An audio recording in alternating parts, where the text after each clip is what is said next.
갈라디아서 4장 21절부터 31절까지 말씀이고요. 제가 한 절, 여러분이 한 절 번갈아 읽도록 하겠습니다. 함께 교독하도록 하겠습니다. 내게 말하라. 율법 아래에 있고자 하는 자들아, 율법을 듣지 못하였느냐? 기록된 바 아브라함에게 주어진 있으니 하나는 여종에게서 하나는 자유있는 여자에게서 낳았다 하였으며 여종에게서는 육체를 따라 낳고 자유있는 여자에게서는 약속으로 말미암았느니라. 이것을 비유니 이 여자들을 주어하여라. 하나는 신의 산으로부터 종을 낳은 자는 있고 하하라. 이 하갈은 아라비아에 있는 신의 산으로서 지금 있는 예루살렘과 같은 곳이니 그가 그 자녀들과 더불어 종노릇하고 오직 위에 있는 그들은 자녀는 있고 우리가 기록된 바 잉태하지 못한 자여 즐거워하라. 산고를 모르는 자여 소리질러 외치라. 이는 홀로 사는 자의 자녀가 남편 있는 자의 자녀보다 많음이라 하였으니 형제들아 너희는 이삭과 같이 약속의 자녀라. 그러나 그때의 육체를 따라 난 자가 성령을 따라 난 자를 박해한 것 같이 이제도 그러하도다. 그러나 성경이 무엇을 말하느냐? 여종과 그 아들을 내쫓으라. 여종의 아들이 자유있는 여자의 아들과 더불어 교업을 얻지 못하리라 하느니라. 함께 읽겠습니다. 그런즉 형제들아, 우리는 여종의 자녀가 아니요 자유있는 여자의 자녀다. 아멘. 함께 읽은 말씀 가지고 두 여자와 두 자녀란 제목으로 갈라디아서 시리즈 12번째 말씀을 함께 나누도록 하겠습니다. 오늘 우리가 함께 읽은 이 갈라디아서 4장 21절부터 31절까지 말씀은 바울이 갈라디아서 3장부터 시작해왔던 그 논증들에 대한 마지막 결론 부분입니다. 무엇을 논증해 왔느냐? 형제자매 여러분, 율법의 행위로는 결코 의롭다 하심을 얻을 수가 없습니다. 그런데도 왜 다시 다른 복음으로, 왜 다시 세상의 초등학문으로 자꾸 돌아가려고 하십니까? 우리를 자녀요 상속자로 삼으신 은혜의 약속 아래에서 자유하라라는 논증을 계속 해오죠. 이를 위해서 율법과 복음의 차이점을 계속해서 논증해 왔고 오늘 본문에 와서 이 대미를 장식하고 있습니다. 먼저 21절입니다. 율법 아래에 있기를 바라는 사람들이여 나에게 말해 보십시오. 여러분은 율법이 말하는 것을 듣지 못합니까? 라고 말씀하고 있습니다. 바울은 이제 율법 아래에 있고자 하는 사람들에게 직접 이야기합니다. 그들을 호칭하면서 마치 그들의 눈을 똑바로 바라보면서 이제 이야기를 던지는 거죠. 여기서 율법 아래에 있다라는 말은 좀 율법에 내가 순종하며 살겠다라는 말보다는, 그런 의미보다는 하나님 앞에서 나의 신분과 나의 정체성을 어디에 의지하느냐? 율법에 의지하고 있다는 겁니다. 율법을 지킴으로 나의 신분과 나의 정체성을 하나님 앞에 세우고자 한다라는 거죠. 율법 아래에 있다. 갈라디아 교회의 성도들은 유대로부터 온 거짓 교사들의 가르침에 넘어가 자신들이 하나님께 받아들여지려고 한다면 예수 그리스도께서 이루신 그 일에는 부족해. 그러니 그 일 외에, 그 일 위에 자신들의 행위를 더해야 된다고 어쩌면 확신하고 있었습니다. 이렇게 율법 아래에 있는 자들, 율법을 의지하여 자신의 신분을 확증하려고 하는 사람들에게 자, 너희의 입장이 지금 모순되어 있다라고 보여주기 위해 반문하고 있는 거죠. 어떻게 반문하느냐? 너희가 율법에 대해 제대로 안다면, 율법이 말하고자 하는 바에 대해 제대로 듣게 된다면 너희 율법 아래에 있고자 하지 않을 거야 라는 거죠. 너희 도대체 너희가 율법 아래에 있고자 한다라는 그것이 어떤 의미인지 알고 그러는 거니? 라고 지금 반문하는 겁니다. 율법 아래에 있는 것이 무엇입니까? 라고 바울은 로마서 3장 19절과 20절 이렇게 선포합니다. 우리가 알거니와 무릇 율법이 말하는 바는 율법 아래에 있는 자들에게 말하는 것이니 이는 모든 입을 막고 온 세상으로 하나님의 심판 아래에 있게 하려 함이라. 그러므로 율법의 행위로 그의 앞에 의롭다 하심을 얻을 육체가 없나니 율법으로는 죄를 깨달음이라 라고 말씀하십니다. 율법은 그 죄를 깨닫게 하는 것이 율법의 용도라는 거죠. 그래서 우리가 구원을 얻고자 할 때 율법이 쓰여지는 용도는 바로 무엇이냐? 죄를 깨달아 내가 하나님 앞에서 심판을 받을 수밖에 없는 존재, 바로 심판 아래에 있음을 알게 하는 것이 율법의 첫 번째 용도라는 것입니다. 그래서 그리스도께로 이끌고 그 그리스도께서는 우리를 하나님께로 이끌어가고 다시 우리를 율법으로 보내시죠. 하나님 나라의 백성답게 살도록. 율법의 용도들인데 그 첫 번째 용도가 무엇이냐? 죄를 깨달아 심판 아래에 있음을 알게 하도록. 그래서 율법 그 자체로는 우리는 절대로 거룩함에 이를 수 없습니다. 구별됨에 다다를 수 없습니다. 의로움에 이를 수가 없습니다. 하나님께 율법 아래에 있는 삶은 허용되어지지 않습니다. 그러니 분리되어지는 거예요. 뭐한다? 율법 아래에 있으면 너희들은 심판받아. 율법 아래에 있으면 자유하지 못하게 된다. 그런데도 왜 여전히 율법 아래에 머무르려고 하느냐? 반문하는 거죠. 그러면서 이 논증을 완성하기 위해 다시 한번 아브라함의 이야기를 꺼내가지고 옵니다. 근데 이번에는 아브라함 그 본인의 이야기가 아니라 아브라함의 아내였던 두 인물, 두 여자에 대한 이야기를 바울이 꺼내오죠. 많은 사람들이 이 9절, 21절부터 31절까지를 가리켜 갈라디아서에서 해석하기 가장 어려운 본문이라고 합니다. 저도 맨 처음에 이렇게 알고 있는 본문이었지만 다시 읽어보니까 무슨 말인지 모르겠는 거예요. 어려운 말도 굉장히 많이 나오고 해석도 어렵고 도대체 시내사는 뭘 말하는 거고 왜 아라비아는 왜 나오고 그랬는데 왜 그러느냐? 바울이 구약 성경의 인물들을 꺼내옵니다. 아브라함, 하갈의 자녀 이스마엘, 사라의 자녀 이삭. 이삭은 안 나오지만 이삭이 내포되어 있죠. 그리고 지리적인 부분도 언급해요. 아라비아, 시내산, 지금의 예루살렘. 이렇게 지리적인 부분들을 언급하고 또 뭐도 갖고 오느냐? 구약의 성경도 인용해 옵니다. 창세기 21장 10절, 이사야 54장 1절. 그러니까 많은 인물, 지리, 성경을 가지고 와서 이 일을 뭐로 풀어내느냐? 비유요. 그게 어려운 거예요. 비유니까. 이를 보고 뭐라 하냐? 알레고리적 해석이라고 합니다. 알레고리란 지금 내가 지금 이 A라는 주제를 말하고 싶어요. A라는 주제를 말하고 싶어서 다른 주제인 B를 가지고 옵니다. B에 대한 이야기를 막 풀어내요. 그래서 A와 B의 유사성을 적절히 인지하게 하면서 내가 말하고 싶은 바들을 깨닫게 만들어주는 거죠. 그런 수서법이 알레고리입니다. 알레고리야. 그래서 어떤 이야기를 바울이 지금 하고 있는데 그 이야기가 표면에 나타난 문자 그대로 해석하는 것이 아니라 그 뒤에 숨겨진 깊은 의미로 이 이야기를 읽어내는 거예요. 어렵죠? 네, 그렇습니다. 비유, 풍유, 은유라고 하는데 정확히 알레고리를 설명하는 단어들은 아니고요. 비슷한 느낌들이에요. 비유, 은유, 풍유. 무엇을 이야기하면 되냐? 여러분, 이솝 우화요. 비유잖아요. 그 이야기 그대로 인지하지 않죠? 예를 들어 어떠한 여우가 있고 여우가 먹지 못하는 포도가 있는데 여우가 뭐라 생각해요? 저 포도 분명히 실 거야. 여우와 신포도 이야기잖아요.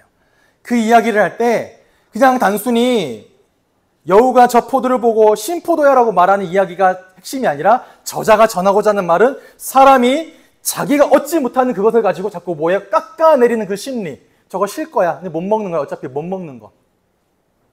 그런 심리를 보여주는 비유라는 거죠. 즉, 이 심리를 말하기 위해 비유를 풀어내는 겁니다.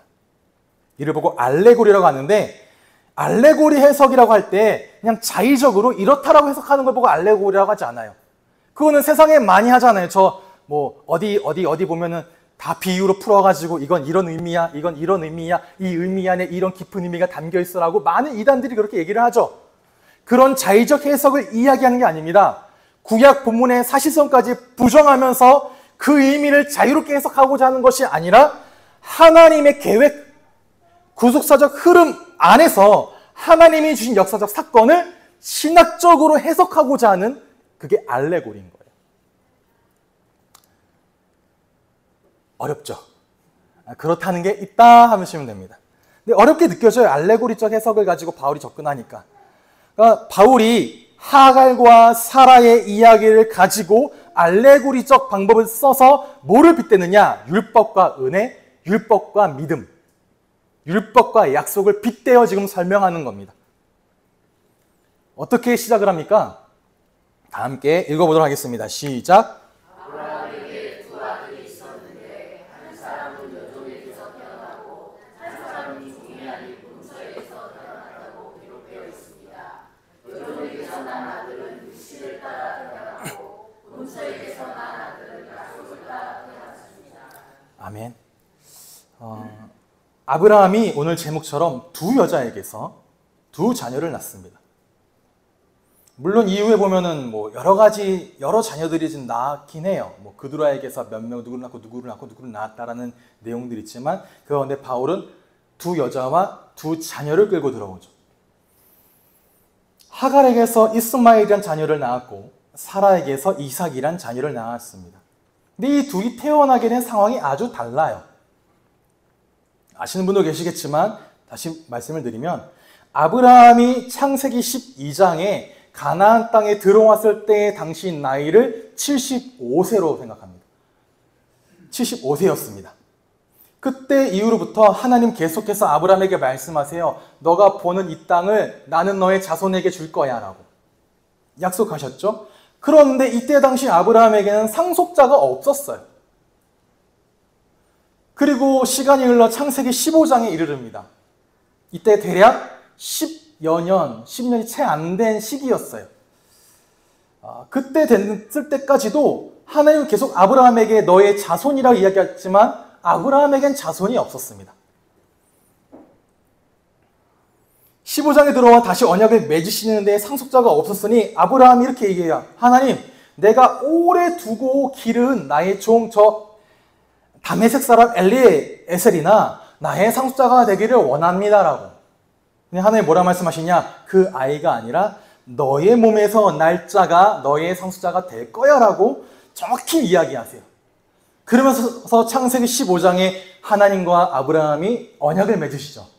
제단 사이에 쪼갠 고기들을 놓습니다. 그리고 그 쪼갠 고기 사이로 횃불이 하나 지나다녀요. 근데 아브라함은 지나다니지 않습니다. 이렇게 언약을 맺는데 이 계약은 당시 근동지방에 행해졌던 약속을 맺는 행위예요. 뭐냐? 너랑 나랑 이렇게 같이 손잡고 걸어요. 걷는데 만약에 둘 중에 한 명이 이 약속을 지키지 않고 어기면 너는 이 쪼개진 고기처럼 너 쪼개질 거야. 죽음을 담보로 약속을 하는 거죠, 서로에게. 그런데 하나님이 일방적으로 약속을 맺습니다. 혼자 걷잖아요. 그리고 하나님은 죽으실 수 없습니다. 무엇을 말합니까? 내가 반드시 지키겠다라는 거예요. 이 약속을 보여주는 겁니다. 지금. 자, 봐. 나 혼자 걷는다. 내가 할 거야. 내가 이거 반드시 이룬다. 내가 반드시 지킨다. 그리고 나서 시간이 조금 아마 흐른 것 같아요. 16장에 들어옵니다.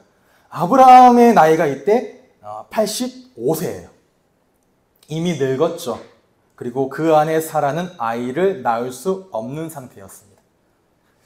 그래서 사라가 아브라함에게 이야기해요. 내 종이 이집트 여인 저 하갈에게 너 들어가. 그로부터 자녀를 얻어라.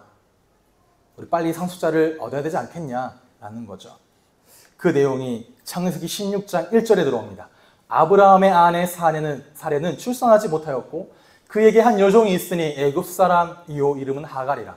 사레가 아브라함에게 이르되 여호와께서 내 출산을 허락하지 아니하셨으니 원하건대 내 여종에게 들어가라. 내가 혹 그로 말미암아 자녀를 얻을까 하노라 하매 아브라함이 사레의 말을 들었다. 그렇게 아브라함이 아내의 말을 들었어요. 그리고 하갈에게 들어가 하갈이 임신을 했고 그때 첫째 자녀인 이스마엘이 태어나게 된 겁니다. 그리고 정확히 그로부터 14년 후 아브라함이 100세의 나이가 됐을 때 다른 아이를 또 얻게 되는데 이번에는 누구를 통해 얻느냐? 잉태하지 못했던 사라를 통해 얻은 자녀예요. 창세기 21장 1절과 3절입니다.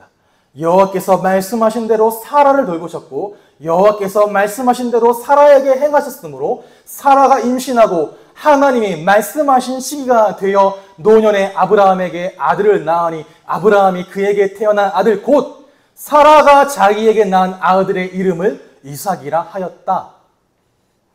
한번 보세요. 어떤 단어들이 반복됩니까? 첫 번째, 여호와께서 말씀하신 대로. 두 번째, 누가요? 사라. 사라가 사라를 사라에게. 사라가 무슨 말하냐? 그동안 얻은 잉태하지 못했던 이 사라를 통해 하나님이 이 이삭을 주셨다는 걸 계속 강조하는 거예요. 사라가 뭐대로? 말씀하신 대로. 이 이야기들을 지금 바울이 2절 가운데 담아낸 겁니다. 그리고 24절에 들어와서 지금 내가 한 이 이야기는 철저히 어떤 비유, 즉 알레고리적 방법임을 드러내고 있습니다. 24절 상반절에 이것은 비유로 표현한 것입니다. 그 두 여자는 2가지 언약을 가리킵니다라고요. 2가지 언약. 이 이야기를 좀 해나갈 것인데 우리가 본문으로 들어가기 전에 먼저 이 이야기 안에서 대조되어지는 단어들, 개념들이 있습니다. 한번 들어보세요. 이거 익숙한 개념들이에요. 우리가 그동안 들어왔기 때문에. 3장과 4장에 걸쳐 계속 언급해왔던 내용들입니다. 먼저 무엇이냐? 약속이에요. 약속. 무엇을 약속하십니까? 내가 일하겠다. 내가 역사하겠다. 내가 이루겠다. 즉 하나님의 일하심이 약속입니다. 하나님의 일하심에 대한 약속을 주셨어요. 근데 그 무엇을 일하십니까? 하나님이 주도적으로 일하시는데 그 약속은 우리를 믿음으로 받습니다. 행위로 받는 것이 아니라 믿음으로요. 믿음으로 반응하는 거예요. 약속은 믿음으로 반응하는 겁니다. 하나님이 일하신다고 하는 그 약속을 믿는 거죠. 믿는 것. 무엇을 일하십니까? 복음을. 복음이 무엇인데요? 그 하나님의 행하시는 일이 복음입니다. 하나님이 무엇을 행하시냐? 너희에게 구원을 베풀 것인데 그 구원에 대한 기쁜 소식이 복음이에요. 이 복음을 우리가 믿음으로 받아들이면 우리가 하나님의 자녀이자 상속자가 되어지죠. 구원을 통해 우리에게 주어진 신분입니다. 복음 안에 우리에게 주어진 신분이고 이 자녀이자 상속자에게 주어지는 유익과 혜택이 무엇이냐? 그게 바로 자유예요. 복음과 약속과 복음, 자녀, 자유.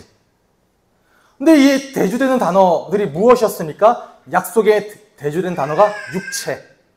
육체에 따라, 육체의 행위, 율법의 행위로. 복음의 대조가 무엇입니까? 복음이 아닌 다른 복음이 있다. 그리고 자녀가 아니라 종, 자유가 아니라 멍해, 속박, 억눌림 이런 것들이 있었죠. 이러한 대조들을 쭉 반증해 왔어요. 그리고 이제 누구를요? 종이었던 여자 하갈과 자유인이었던 여자 사라를 통해 다시 대조시킵니다. 그리고 종이었던 여자 하갈에게서부터 육체를 따라 난 아들 이스마엘과 자유인이었던 여자에게서 약속을 따라 난 이삭을 대비해서 보여주는 거예요. 그럼 여기서 여러분, 육신을 따라 낳았다는 말이 무엇입니까? 자녀는 다 육신을 따라 낳잖아요.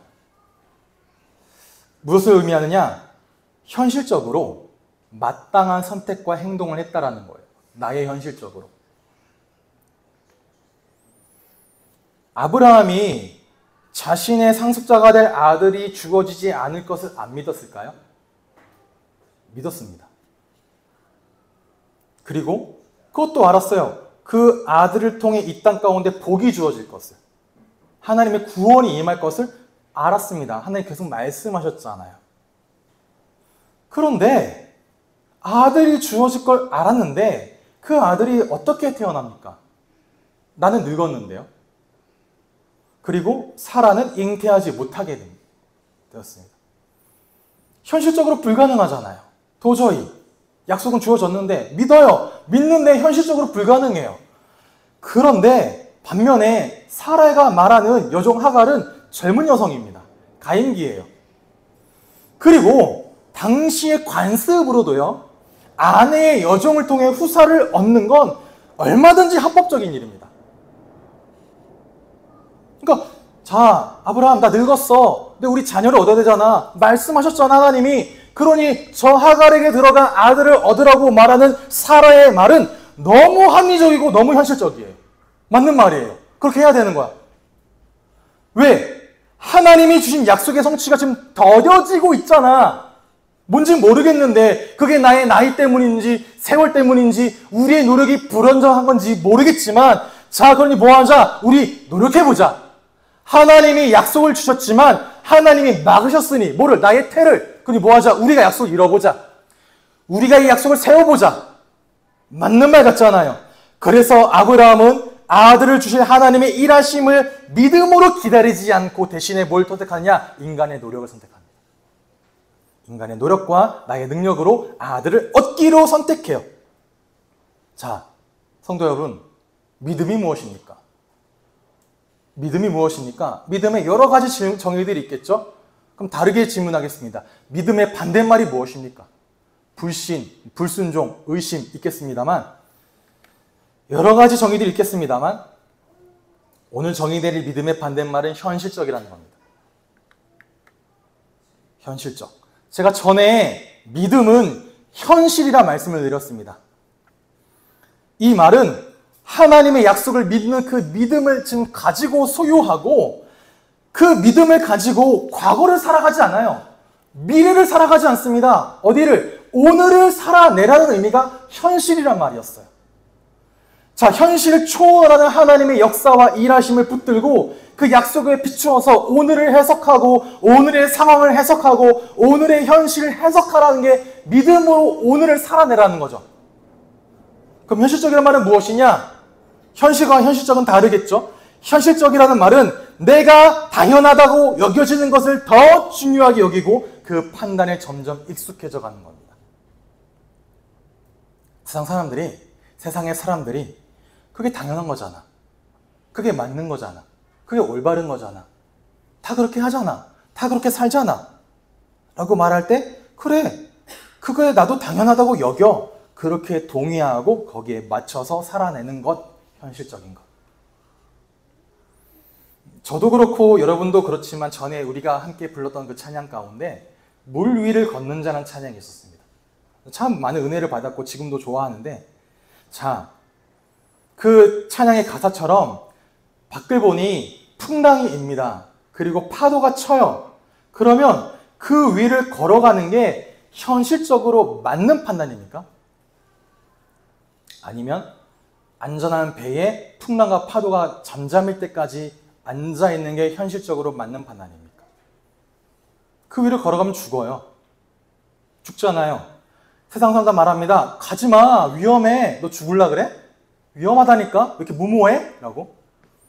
그런데 믿음은 무엇이냐? 가사의 고백이었죠. 주가 나를 오라 하니 내가 그 위를 반석같이 걷습니다. 이게 믿음인 거예요. 현실적이 아니라 믿음으로 오늘을 살아내는 거죠. 어떤 믿음이요? 내 주께서는 저 바람과 파도도 잠잠하게 하시는 분이심을 믿고 주위 사람이 야, 이게 현실적이야 라고 말하는 그 기준과 판단을 뭐하느냐? 돌파해 가는 겁니다. 그게 믿음이에요. 아브라함의 사례를 보겠죠? 하나님 분명히 약속 주셨습니다. 근데 이루어졌습니까? 아직 안 이루어졌어요. 아직 안 이루어졌습니다.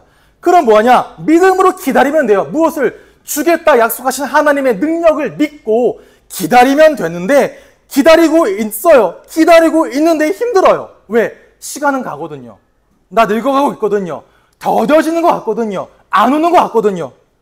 하루하루 현실적으로 어려워져 가니 믿음이 점점 약해지는 겁니다. 의심이 싹 터요. 불안이 올라오고 진짜 주시는 거 맞아? 진짜 줘? 진짜 돼? 이게 아닌 것 같은데? 그럼 어떻게 해야 됩니까? 자, 현실적으로 가능한 판단을 내려야 돼요. 늦지 않을 때까지. 더 늦으면 안 돼. 사라는 불임이니 사라의 여종을 통해 자녀를 얻자. 어쩌면 이게 혹시 하나님의 방법일 수가 있어. 하갈을 통해 자녀를 얻는 게. 현실적으로 믿음이 굉장히 좋은 선택처럼 보이죠. 하갈을 통해 자녀를 얻는 게. 근데 뭘 믿는 거냐? 내 능력을 의지하는 거예요. 믿음으로 행했는데 그 믿음의 대상이 하나님의 역사가 아니라 나의 역사였던 겁니다. 나의 능력, 나 자신, 나의 힘.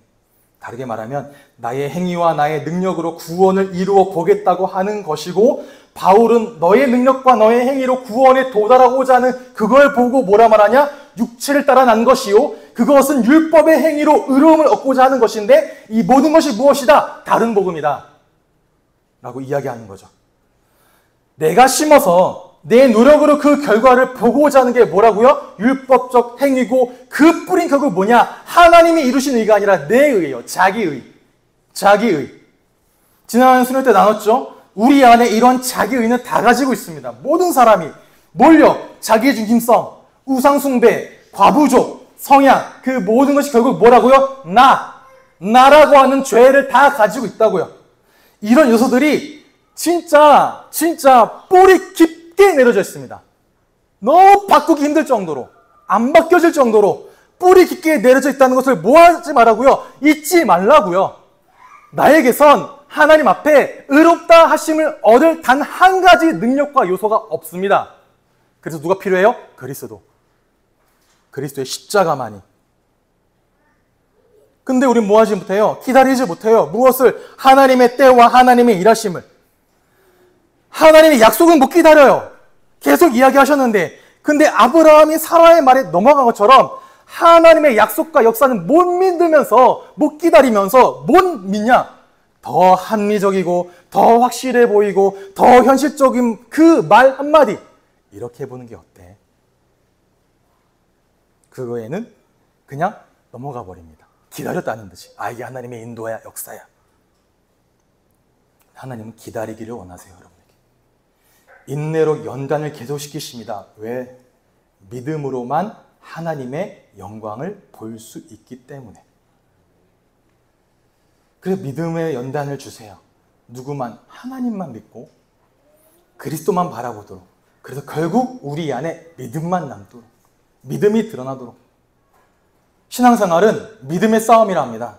믿음의 연속이고 믿음의 선택이 계속되는 거죠. 믿음으로 기다리고 믿음으로 그리스도를 소망하고 믿음으로 그리스도의 은혜를 받고자 하는 거예요. 근데 여러분 오해하지 마실 게, 이 말이 여러분 보고 아무것도 하지 말고 기다려가 아닙니다. 소망하며 살라는 말이 그냥 손 놓고 그냥 낫겠지, 치유하겠지. 예를 들어서 조윤수 집사님이 지금 머리가 깨지듯이 아픈데 뭐예요? 이거 낫겠지. 하나님 낫게 하시겠지. 치유되어질 거야. 하나님 역사하시면. 맞아요. 믿음인데 그 믿음이 아니죠. 믿음인데 믿음이 아니에요. 손 놓고 기다리는 게. 믿음은 뭐냐? 현실입니다. 현실은 뭐냐? 오늘을 살아내는 거예요. 믿음은 현실적이 되는 게 아니라 현실을 살아내는 겁니다. 어떠한 방식으로 살아냅니까? 기도와 간구로 그 말씀을 따라서 하나님과 끊임없이 교제하며 가는 거예요. 한번 보세요.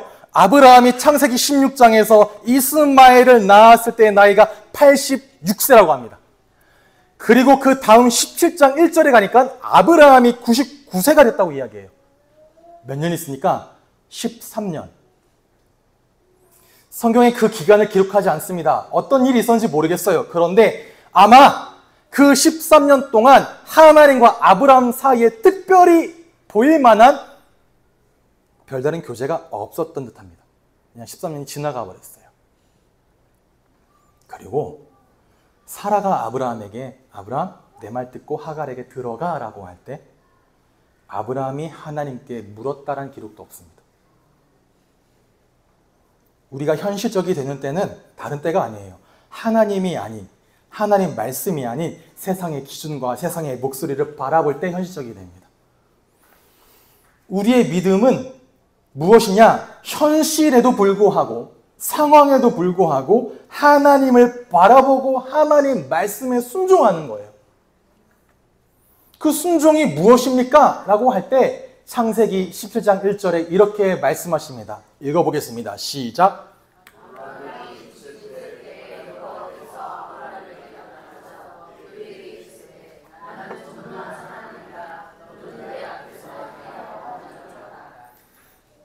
영어 성경에 뭐라 되냐? Walk before me. 내 앞에서 걸어가. 내 앞에서 걸어가라. 내 눈 단 그곳에 내 앞에서 행해. 그게 흠이 없는 거야. 그 앞에서 행하는 게 순종입니다. 세 번역에는 그에게 이르시되 나는 전능한 하나님이니 너는 나에게 순종하랍니다. 내 앞에서 행해라. 순종해라. 하나님 앞에 걸어가는 것. 무엇으로? 하나님 앞에서 기도와 간구로 걸어가는 것. 무엇을 기도해야 됩니까? 모든 것이요. 어떻게 기도해야 됩니까? 자녀답게 모든 것을 담대하게 구하고 맡기고 나는 믿음으로 걸어가는 겁니다. 이렇게 믿음으로 오늘을 살아내는 우리는 교회 성도가 되시기를 주님의 이름으로 축복합니다.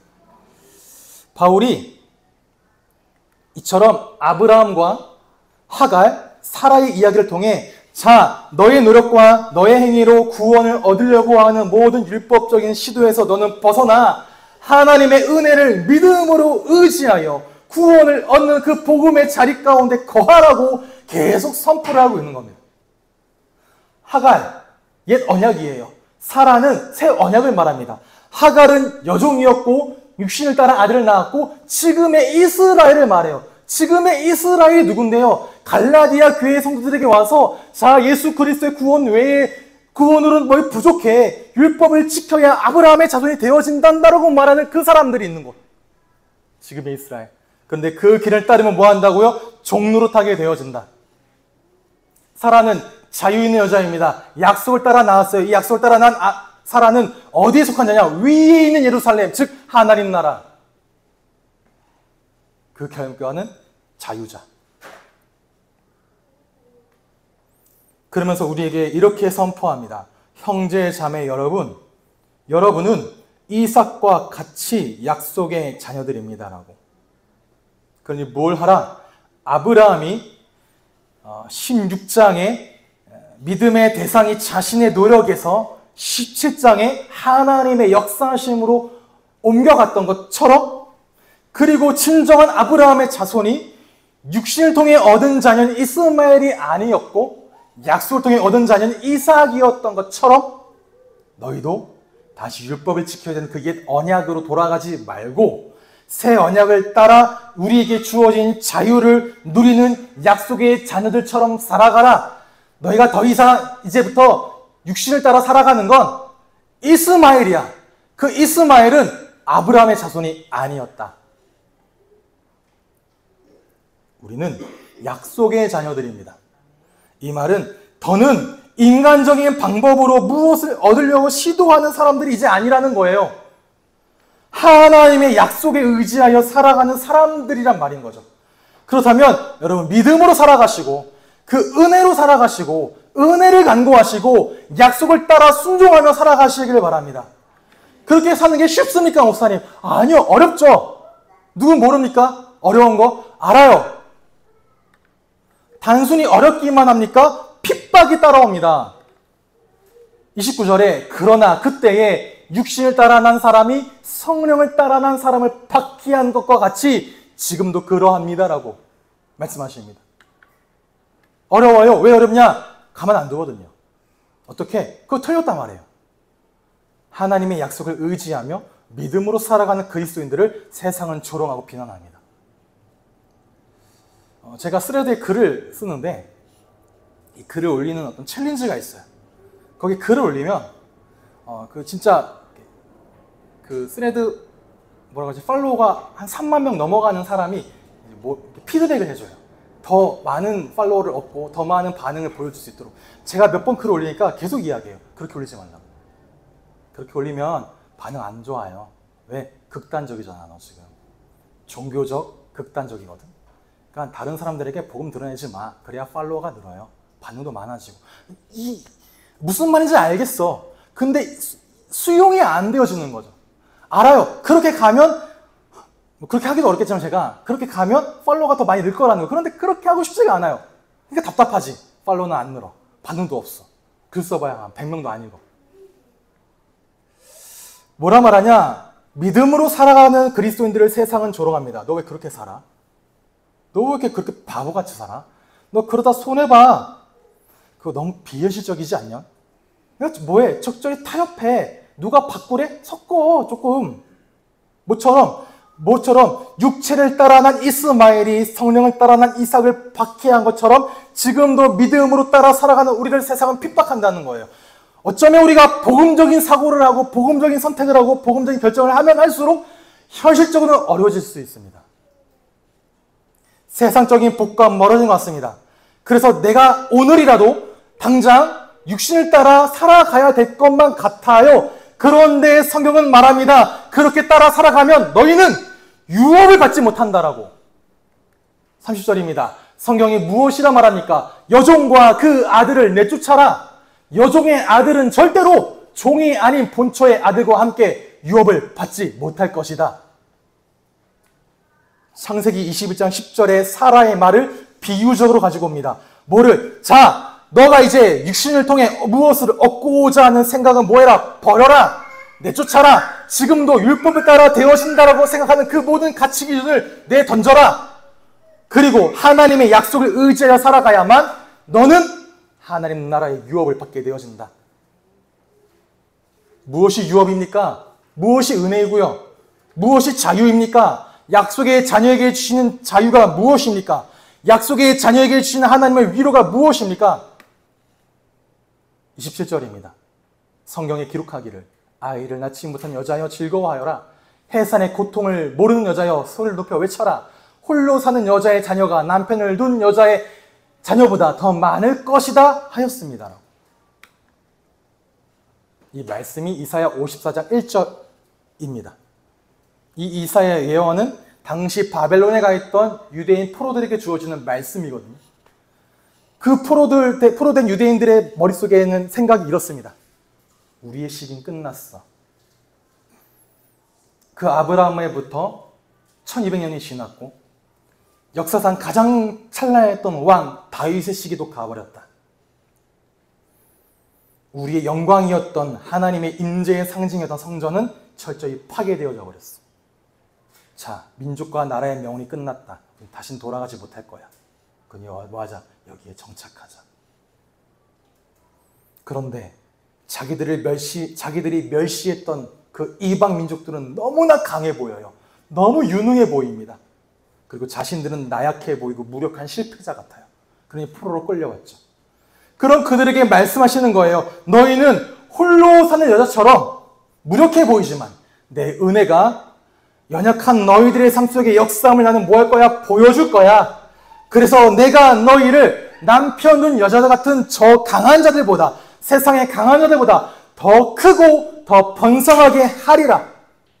이게 약속의 자녀들에게 주시는 유업이었습니다. 이 모습은 갈라디아 성도들과 비슷해요. 왜요? 그들은 거짓 교사들의 말처럼 너무 부정적으로 살아왔거든요. 부정하게, 흠이 많게, 율법을 하나도 안 지키며 살았어. 그러니 자, 너희는 부정해, 흠이 많아. 그러니 믿음만으로는 하나님의 사랑받는 자녀가 될 수 없다. 그럼 지금부터 뭐해? 지켜. 아이를 낳지 못하는 여자처럼 무능해 보이고 무력해 보이죠. 그런 그들을 위로한 겁니다. 즐거워하여라. 하나님의 은혜의 복음이 너에게 주어졌으니.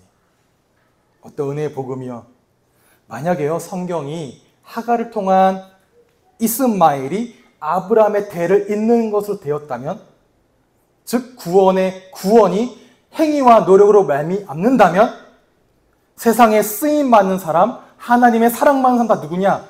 출산의 능력이 있는 자예요. 무엇을 말하냐? 유능하고 강한 자, 혈통이 좋고 배경이 좋은 자, 이력이 반듯하고 삶의 걸음이 똑바랐던 그 사람들만 하나님의 사랑을 받아야 됩니다.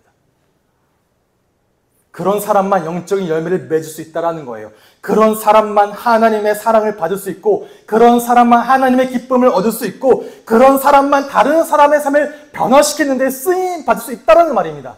그런데 너 홀로 산 여자, 아이를 낳지 못하고 해산의 고통을 모르는 너야. 무슨 말이냐? 복음은 그렇지 않다라는 말이에요. 복음은 여러분이 어떤 사람인지 상관하지 않습니다. 복음은 여러분이 어떠한 과거를 지나왔는지 신경 쓰지 않습니다. 하나님의 은혜는 여러분이 설령 영적으로 처참했다 하더라도, 또는 도덕적으로 부족하다 하더라도 그걸 신경 쓰지 않습니다. 하나님의 은혜는 사라처럼 잉태하지 못했던 나 같은 자에게 더욱더 풍성하게 넘치도록 주어진다는 거죠. 이게 유업입니다. 그래서 우린 더 이상 여러분의 능력이나 세상의 판단이나 세상의 기준이나 내가 세상에 유익함을 끼친 것으로 하나님께 판단받지 않아요. 그래서 이렇게 바울이 말합니다.